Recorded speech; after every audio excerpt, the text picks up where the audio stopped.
Senhor presidente, colegas senadores, ouvintes da Rádio Senado, espectadores da TV Senado, a todos que nos acompanham pelas redes sociais. Senhor presidente, 50 mil operários paralisaram praticamente todas as fábricas de São Paulo, seja de tecido, chapéus, sapatos, móveis, fósforos, parafusos, cerveja, farinha, exigindo mudanças nas relações do trabalho. São Paulo parada, ruas desertas, comércio de portas fechadas, indústria com maquinário desligado, escolas sem aula. E de vez em quando a cidade fantasma dava lugar à violência e ao sangue, quando os grevistas atacavam as fábricas, armazéns e bondes, e a polícia os reprimia a bala.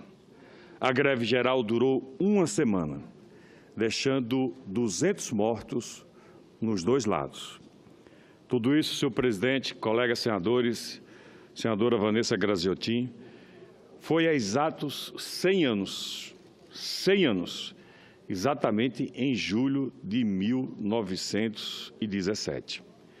Eram outros tempos, é verdade, tempos em que o trabalhador não tinha praticamente direito algum. As jornadas de trabalho eram de, no mínimo, 12 horas, os salários dos homens eram ridiculamente baixos e as mulheres e as crianças trabalhavam o mesmo que os homens, mas ganhavam ainda menos. Não havia férias, não havia 13º, muito menos adicional noturno. Não havia aposentadoria nem descanso no final de semana. Certamente eram outros tempos. E de lá para cá, com muita luta e mesmo à custa de muitas vidas, o trabalhador conquistou vários direitos e garantias. No entanto, senhor presidente, em muitos sentidos, aquela época não difere tanto do que vivemos ontem. Senhor presidente, o que não mudou nada de 2017 para cá é o fato de que o trabalhador ainda é o responsável pelo desempenho das instituições onde trabalha, seja ela uma indústria, comércio, lavoura ou qualquer outra. E é sim, em última instância, o responsável pelo desenvolvimento econômico do nosso país. O fato é que, essencialmente, a relação trabalhista mudou pouco. De 1917 para cá, pode ter havido redução na jornada de trabalho, pode ter havido a conquista de direitos trabalhistas como férias, 13º, descanso remunerado, aposentadoria e outros, mas o trabalhador continua na posição mais frágil da relação empregatícia. Quando falamos, por exemplo, em permitir que o negociado prevaleça sobre o legislado, estamos incorrendo num seríssimo risco. Eu diria que é um risco quase de 100% de retrocedermos imensamente nas relações de trabalho em nosso país. Se aceitarmos que acordos coletivos ou mesmo acordos individuais possam passar por cima de direitos mínimos estabelecidos em lei, estamos simplesmente entregando os trabalhadores à exploração patronal. É um retrocesso sem tamanho. Pode até ser que isso não ocorra no início, ou seja, nos primeiros meses ou anos após a entrada em vigor da reforma. Contudo, é praticamente certo que, à medida que a economia for oscilando e as relações de trabalho forem se reajustando, o trabalhador sairá prejudicado, porque sempre será a parte mais fraca nas mesas de negociação. Quando se propõe a universalização da jornada de 12 por 36 horas e uma flexibilização enorme da jornada de trabalho com formação de bancos de horas, na prática, o empregador poderá fazer o empregado trabalhar o quanto quiser sem lhe pagar horas extras. O trabalho intermitente, por exemplo, com toda a flexibilidade que se pretende dar à legislação, pode ser entendido pura e simplesmente como a oficialização do bico, abre aspas, do bico, uma relação extremamente precária de trabalho. Dessa forma, se entendi bem, estamos tentando fomentar a economia com o aumento da precarização do trabalho. Não é isto o que queremos, não é isto que merecemos. Vejam, colegas senadores, o que se propõe o empregador, o empregador poderá ou não convocar o trabalhador pelo período que quiser. Além disso, poderá lhe atribuir uma jornada amplamente variável ao seu bem-querer, que é inconveniente para o empregador. Ele possuirá um negócio que, em seus empregados, estarão sempre à sua disposição, mas sem serem remunerados por isso. Quando houver demanda, ele os convocará. Quando não houver, ele os deixará sem trabalho.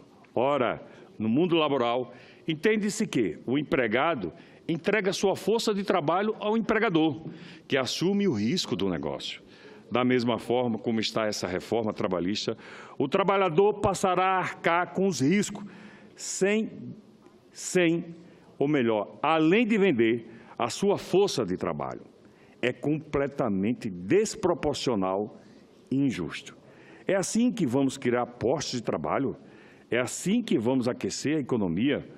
Por outro lado, outro absurdo dessa reforma é a possibilidade de uma mulher grávida vir a trabalhar em ambiente extremamente insalubre, caso haja autorização do médico. É incrível que sequer estejamos discutindo isso. Mas, já que chegamos a esse nível, vejamos, será que não é admissível que algum empregador inescrupuloso pressione uma empregada grávida a obter a tal autorização médica sob ameaça de demiti-la? Ora, se as mulheres são discriminadas em ambiente de trabalho insalubre, porque hoje elas têm de ser alocadas em um local seguro quando engravidam, há formas adequadas de combater essa discriminação com a Justiça do Trabalho ou mesmo com a criação de mecanismos legais mais específicos. No entanto, essa reforma tenta resolver o problema com uma estratégia totalmente invertida e, ao meu ver, equivocada. Aprovamos aqui uma lei que admitirá risco para a maternidade, a vida e a saúde dos recém-nascidos. Que tipo de retrocesso é esse?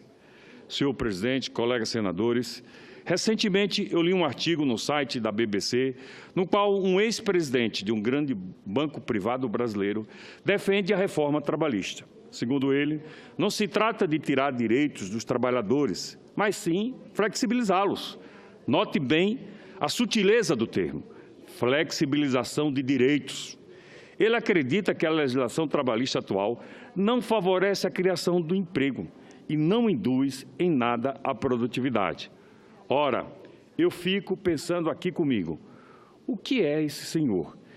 Do alto de sua carreira executiva, num banco privado, sabe da vida e das condições reais de trabalho da maioria dos trabalhadores brasileiros? Será que sabe mesmo?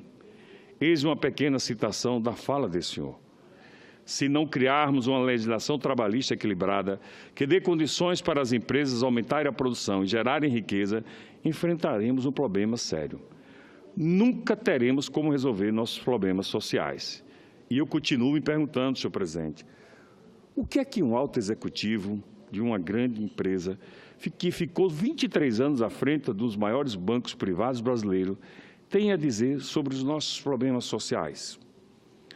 Ou sobre produtividade, quando as instituições bancárias agem sempre e absolutamente sempre em favor dos seus próprios interesses. Vivemos num país onde os juros são extorsivos, um crime permitido, sem pensar nos trabalhadores e nas pequenas empresas, praticando tarifas absurdas e taxas de juros criminosas, astronômicas, com as quais consegue gerar lucros bilionários todos os anos, lucros esses que são obtidos às custas do suor, do sangue do povo brasileiro. Felizmente, muita gente não acredita nessa flexibilização de direitos. Aliás, para mim, parece óbvio que há sérias perdas para o trabalhador, perda de direitos que começaram a ser duramente obtidos com muita luta, muito sangue derramado, com muita greve, sobretudo lá em São Paulo, em julho de 1917. Por tudo isso é que, com consciência e com coerência, senhor presidente, eu disse não à reforma trabalhista, que se tenta impor ao trabalhador brasileiro. Uma reforma trabalhista que consiste num retrocesso histórico enorme e